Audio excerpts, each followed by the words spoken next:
Hey folks, just thought I'd give a little bit of insight. I'm actually in Shreveport, Louisiana, here for the Kayak Bass Fishing National Championship. But I was on the water with Matt Ball and Tim Isaacs 2 days ago before I set up our booth here at the National Championship, and I filmed them pre-fishing, and I got a video that I uploaded the footage and went through all that stuff last night.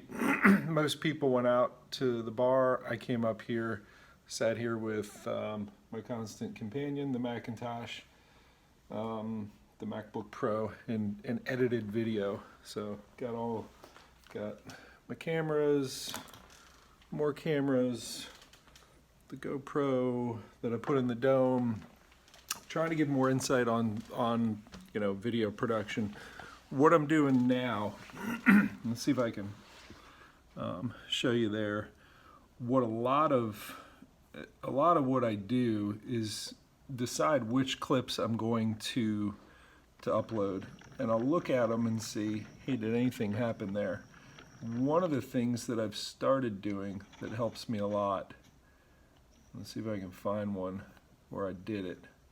So here's just some topwater footage, and I'm trying to find Brandon Barton's walk the dog presentation out there, and it's tough. There it is. But I didn't really lock in on it. So basically, I get to the end of a clip where I didn't get what I wanted. There were no fish hits, there were no, nothing of note. And right here at the end, I give myself the little thumbs down sign, and that helps me when I'm uploading, so I don't have to upload a bunch of garbage clips. Clips where nothing happened. I did it a lot with Matt Ball, really trying to get a topwater frog get blown up on, and I got one good one. I got one that was pretty fun. But a lot of my, I'm recording and following someone with a video camera, and nothing happens. It's the same thing when I self-produce, where I have the camera out on the, on a Yak Attack Panfish Portrait Pro, and the camera's pointed at me, and I hit record with the remote, or I have it over my shoulder on the Blackpack, or however I have it, and nothing happens. And it's nice to be able to get that first, to get the hook set instead of record after. I know this is something that Jake Harshman always says, why don't you get the hook sets? Well, that's one approach, and it's one I've done for a long time, to hit record once I have the fish. And I lose a lot of fish doing it. So this is a different approach. I know that I'm recording, but I also start, I go through all this stuff and decide that's not one I'm going to upload. And I keep a running tally, and man, this is all of last night's work, where I describe what each clip is and which ones are good, and the ones that are crossed out were ones that I used. As I use them, I cross them out. That's 2.5 pages is one episode. And if you kind of look through here, I have 3 days worth of Brandon Barton, just really smashing fish. And somewhere in here, let's pick one. We're gonna watch this one because he looks like he's hooked up. This is one on, I think he's pumping and reeling on a big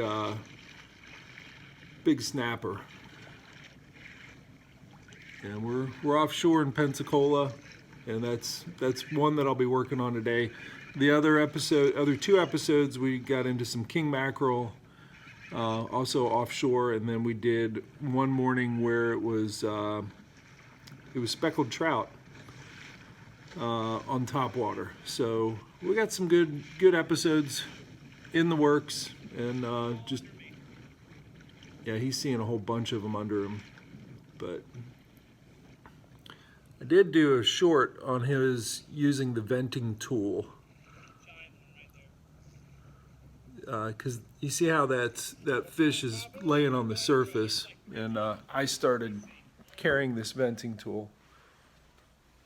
I'm not going to dig it out, am I? Here's the dry bag with all the stuff in it. I actually have one of them in for service, but there's so much stuff. This is my junk drawer. It's the bigger dry bag I have at Watershed being serviced, but anyhow, somewhere in there's a venting tool, but I did a little short on that, you know, where he showed how to do it.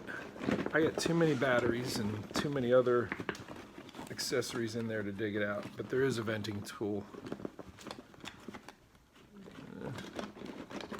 Whatever, I'm gonna keep moving.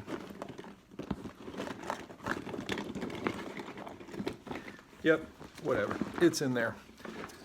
That's a short. I've been doing a lot of the shorts because they're little 30-second or less or 60-second or less tips that I think are easier to produce.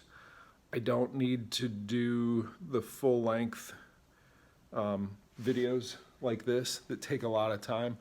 In kayak fishing and fishing in general, there's so many little lessons that you can break down into minute or less little tips. Just show, you know, just record something with a cell phone and get it up there. I have a pile of them because I've been fishing with some pretty good anglers here recently, and you know, being able to get them up on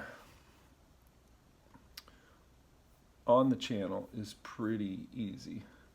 You know, it's a quick upload. So I have a bunch of them stockpiled, and I'll be doing one a day for, well, probably forever, because it's one way to grow the subscription, which I need to do. All right, let's go into some managed videos. So each one of these that has that sort of, you know, horizontal, or not horizontal, vertical orientation here. That's a short. That's a short. This is a short. Another short here. You know, that one's only 9 seconds. So that's why I'm doing it, just because there's a lot of quick tips out there. So check out the shorts if you're not plugged into what I think is essentially YouTube's answer to TikTok. There's a lot of good info out there, and I'm cranking out as much as I can as I travel. All right, I think that's all I got. See you folks. Thanks for subscribing. Appreciate it.